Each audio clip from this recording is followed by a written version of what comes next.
안녕하세요, 수험생 여러분. 여러분의 경제학 합격을 이끄는 짱박사입니다. 자, 오늘은요, 시험에 정말 단골로 출제되는 아주 중요한 주제죠. 바로 역선택과 숨겨진 특성에 대해서 한번 제대로 파헤쳐 보겠습니다. 이 개념이 들을 땐 알 것 같은데 막상 문제로 만나면 좀 헷갈리거든요. 오늘 저와 함께 확실하게 여러분 머릿속에 각인시켜 드릴 테니까요. 바짝 집중해 주세요. 준비되셨죠? 그럼 바로 시작합니다. 여러분, 혹시 중고차 사보려고 알아보신 적 있으세요? 아니면 산다고 한번 상상이라도 해볼까요? 겉보기엔 번쩍번쩍 광이 나고 너무 좋아 보이는데 마음 한구석에서는 이거 혹시 문제 있는 차 아니야? 괜히 샀다가 수리비가 차값보다 더 나오는 거 아니야? 이런 불안한 마음 다들 느껴보셨을 거예요. 바로 그 찜찜함, 그 속에 오늘 우리가 배울 경제학의 아주 중요한 원리가 숨어 있습니다.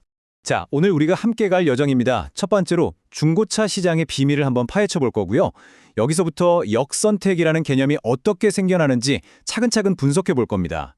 그리고 이 문제가 비단 중고차 시장뿐만 아니라 우리 생활과 밀접한 보험 시장으로까지 어떻게 번지는지, 또 이걸 해결하기 위한 똑똑한 방법들은 뭐가 있는지 알아본 다음에요. 마지막으로 오늘 배운 내용 핵심만 딱 정리하고 힘찬 응원 메시지로 마무리하겠습니다. 네, 첫 번째 시간, 중고차 시장의 비밀입니다. 부제가 참살구와 개살구 이야기죠? 경제학에서는요, 품질 좋은 중고차를 참살구라고 하고 겉만 멀쩡하고 속은 문제가 많은 차를 개살구, 영어로는 레몬이라고 불러요. 자, 이 두 과일 이야기를 통해서 정보라는 게 시장에서 얼마나 중요한 역할을 하는지 한번 알아보겠습니다. 자, 이 표를 한번 봐주시죠. 아주 간단하게 시장을 한번 만들어 봤어요. 시장에 좋은 차, 그러니까 참살구가 50대, 그리고 나쁜 차, 개살구가 50대, 딱 반반 있다고 가정을 해봅시다. 차를 파는 사람은요, 좋은 차는 최소한 300만 원은 받아야겠다고 생각하고 나쁜 차는 100만 원만 받아도 괜찮다고 생각해요. 반면에 차를 사려는 사람은 좋은 차라면 최대 350만 원까지 낼 생각이 있고 나쁜 차라면 150만 원 이상은 절대 안 낸다고 생각하고 있습니다. 파는 사람과 사는 사람의 생각이 좀 다르죠? 만약에 말이죠, 구매자가 차를 딱 보기만 해도 이건 참살구, 저건 개살구 하고 구별할 수 있다면, 즉 정보가 완벽하다면 어떻게 될까요? 아주 간단하죠. 참살구 시장이랑 개살구 시장이 따로 생길 거예요.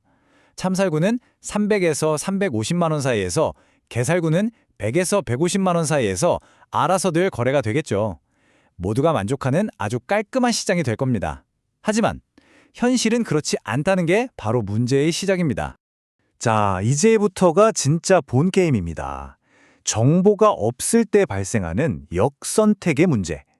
구매자가 겉모습만 봐서는 도대체 이게 좋은 차인지 나쁜 차인지 구별할 방법이 없는 바로 그런 상황 말입니다.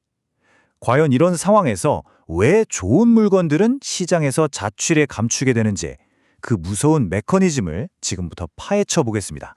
역선택이란 바로 이런 겁니다.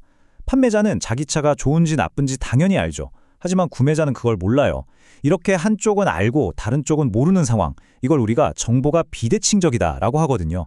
바로 이런 상황에서 정보를 갖지 못한 구매자가 자기가 원하지 않는, 그러니까 개살구 같은 나쁜 물건을 선택하게 될 가능성이 높아지는 현상입니다.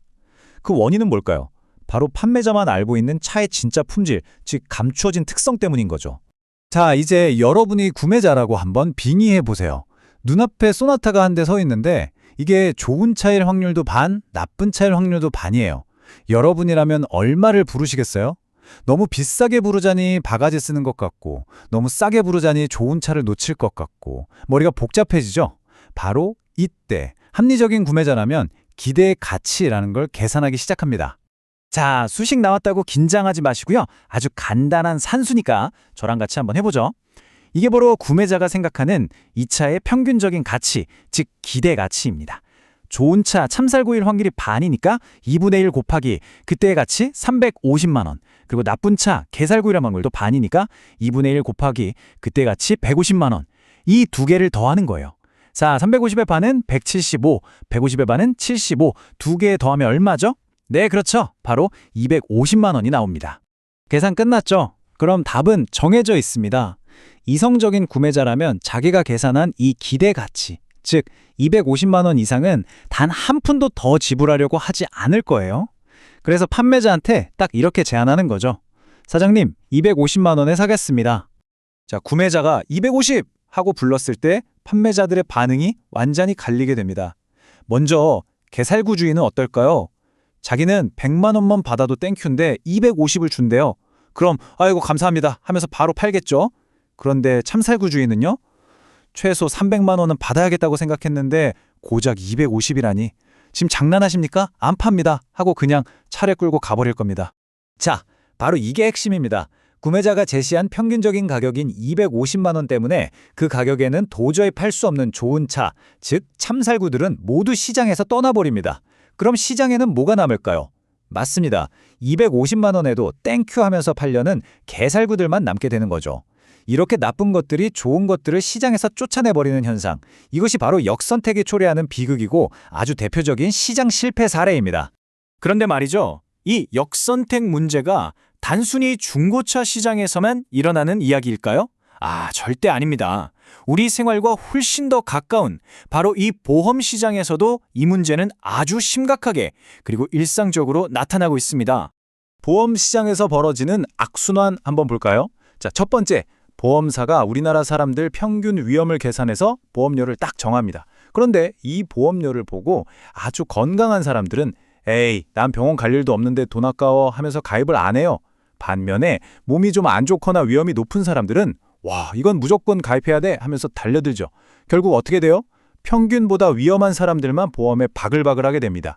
그러니 보험사는 생각보다 보험금을 너무 많이 줘서 손해를 보게 되고 결국 안 되겠다, 보험료 올리자 하게 되죠. 그럼요, 그나마 남아있던 어중간하게 건강한 사람들마저 너무 비싸다 하고 떠나버려요. 시장엔 정말 위험한 사람들만 남게 되는 겁니다. 최악의 경우에는 보험 시장 자체가 아예 문을 닫을 수도 있어요. 이렇게 심각한 문제를 우리 경제학자들이 그냥 넋놓고 보고만 있었을까요? 당연히 아니죠. 이 역선택 때문에 시장이 망가지는 걸 막기 위한 아주 기가 막히고 똑똑한 해결책들이 있습니다. 자, 지금부터 그 시장을 구하는 방법들을 하나씩 알아보겠습니다. 보험 시장에서는 주로 3가지 방법을 씁니다. 첫 번째는 사전심사, 말 그대로 미리 검사하는 거예요. 보험 가입 전에 건강검진 결과 같은 걸 요구해서 이 사람이 얼마나 건강한지, 즉 숨겨진 특성을 파악하는 거죠. 두 번째는 가격 차별입니다. 예를 들어 담배 피우는 사람한테는 보험료를 더 비싸게 받는 것처럼 위험도에 따라서 가격을 다르게 매기는 거예요. 마지막으로 가장 강력한 방법, 바로 의무가입입니다. 건강한 사람이든 아니든 그냥 묻지도 따지지도 않고 전부 다 가입시켜서 좋은 그룹과 나쁜 그룹을 억지로 섞어버리는 거죠. 이 문장이 바로 핵심을 꿰뚫고 있습니다. 아니, 개인의 선택의 자유를 제한하는데 어떻게 모두에게 이득이 될 수 있을까요? 이게 바로 역설이죠. 자, 생각해보세요. 건강한 사람과 아픈 사람이 모두 의무적으로 가입하게 되면 위험이 분산되니까 평균 보험료는 오히려 낮아지고 보험 시스템은 아주 안정적으로 운영될 수 있습니다. 결국 장기적으로 보면 모두에게 이득이 되는 파레토 개선이 이루어지는 거예요. 우리나라의 국민건강보험이나 국민연금이 바로 이 원리를 이용한 대표적인 제도라고 할 수 있습니다. 일반 상품 시장도 마찬가지입니다. 우리가 마트에 가서 괜히 KS 마크나 Q 마크 같은 품질 보증 표시가 붙은 걸 고르는 이유가 뭘까요? 그 마크가 이 제품은 믿을만합니다, 개살구가 아닙니다 라는 아주 강력한 신호를 우리에게 보내주기 때문이죠. 또 물건에 문제가 생겼을 때 제조사가 책임을 지도록 하는 제조물 책임법 같은 제도 역시 기업이 함부로 나쁜 물건을 만들지 못하게 하는 아주 효과적인 장치가 됩니다. 물론 우리 소비자들도 리뷰를 꼼꼼히 찾아보는 것처럼 평판을 확인하는 노력을 계속해야 하고요. 자, 어느덧 마지막 파트입니다. 오늘 배운 내용이 좀 많았죠? 시험에 나올 만한 핵심만 다시 한번 딱딱 짚어드리고 공부에 지친 여러분께 힘이 되는 응원의 메시지를 전해드리겠습니다. 끝까지 조금만 더 힘내서 집중해주세요. 오늘 배운 내용 딱 이 3가지 흐름으로 정리할 수 있습니다. 첫째, 원인이 뭐였죠? 그렇죠. 숨겨진 특성으로 인한 정보의 비대칭 때문에 발생한다. 둘째, 그 결과는요? 좋은 상품은 시장에서 사라지고 나쁜 상품만 남는 끔찍한 시장 실패를 낳는다. 셋째, 그럼 해결책은 정보 격차를 줄이는 사전심사나 신호 발송 또는 의무 가입 같은 제도로 해결한다. 이 원인, 결과, 해결책의 3단 콤보 반드시 머릿속에 넣어두셔야 합니다. 우리 수험생 여러분, 경제학 공부하다 보면 참 어렵고 막막하게 느껴질 때가 많을 겁니다. 하지만 오늘 우리가 배운 것처럼요, 아무리 복잡하고 꼬여 보이는 문제라도 그 안에는 분명한 원리가 있고 또 그걸 풀 수 있는 해결책이 반드시 존재합니다. 여러분이 지금 책상에 앉아서 흘리는 땀 한 방울 한 방울이 합격으로 가는 길에 하루하루 더 단단하게 만들고 있다는 사실을 절대로 잊지 마세요. 포기하지만 않으시면 됩니다. 저 짱 박사가 언제나 여러분 곁에서 힘껏 응원하겠습니다. 혹시 오늘 배운 내용이나 아니면 다른 공부를 하다가 궁금한 점이 생기면요, 절대 혼자 끙끙 앓지 마세요. 그럴 땐 네이버 카페 짱박사 경제학 스터디로 오시면 됩니다. 그곳에는 이미 수많은 기출 질문과 답변들이 쌓여 있고 무엇보다 여러분과 같은 목표를 향해 달려가는 많은 동료들이 있습니다. 또 아주 실력 있고 친절하신 우리 조교님들과 저 짱박사가 여러분의 질문을 목 빠지게 기다리고 있겠습니다. 언제든지 오세요. 오늘 정말 긴 시간 동안 어려운 내용 따라오시느라 고생 많으셨습니다. 하지만 힘든 만큼 여러분은 또 한 뼘 성장하셨을 겁니다. 저는 다음 시간에 더 유익하고 시험에 꼭 나오는 알찬 내용으로 다시 돌아오겠습니다. 그때까지 건강 잘 챙기시고 힘내서 공부하시기 바랍니다. 감사합니다.